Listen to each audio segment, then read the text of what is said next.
ចាសួស្តីពុកម៉ែបងប្អូនទាំងអស់គ្នាថ្ងៃនេះដែរនេះខ្ញុំសូមធ្វើការបង្ហាញពីប្រភេទធុងទឹកអំពៅបច្ឆោលក់នៅនឹងកន្លែងចាវាជាប្រភេទម៉ាស៊ីនកាច់សោដេប្រើជាមួយនឹងគ្នាបអនាម័យចានេះគឺជាម៉ាស៊ីនដេរបស់យើងចាគឺយើងប្រើម៉ាស៊ីនថ្មីហើយកេះបែបហ្នឹងតែម្ដងហើយដុំខ្មៅហ្នឹងក៏ជាដុំដេចាគឺខាងយើងក៏តមកខាងក្រៅឲ្យបែបហ្នឹងតែម្ដងងាយស្រួលក្នុងការប្រើប្រាស់នៅខាងស្ដាំដៃហ្នឹងតែម្ដងយើងកាត់ហើយដាក់អំពៅចូលក្នុងប្លង់ហ្នឹងតែម្ដងចាអានេះយើងមកពីខាងចំហៀងនេះទៅគឺយើងមានបិទរូបភាពជូនគាត់ចារូបគាត់មកអីនេះខាងមុខនេះតើបានបិទក៏ពិតមានរូបភាពដែរអញ្ចឹងណា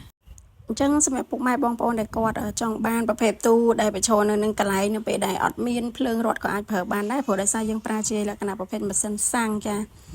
គឺជាប្រភេទម៉ាស៊ីនកាច់សោដេចឹងសម្រាប់ពុកម៉ែបងប្អូនដែលគាត់មានបំណងចង់បាននេះគឺអាចធ្វើការកម្មងបានចាតាមរយៈ page នេះផ្ទាល់ឬក៏តាមរយៈលេខទូរស័ព្ទដៃរបស់ខ្ញុំ5ខ្សែនៅក្នុងវីដេអូនេះបានចាហើយក៏អរគុណច្រើន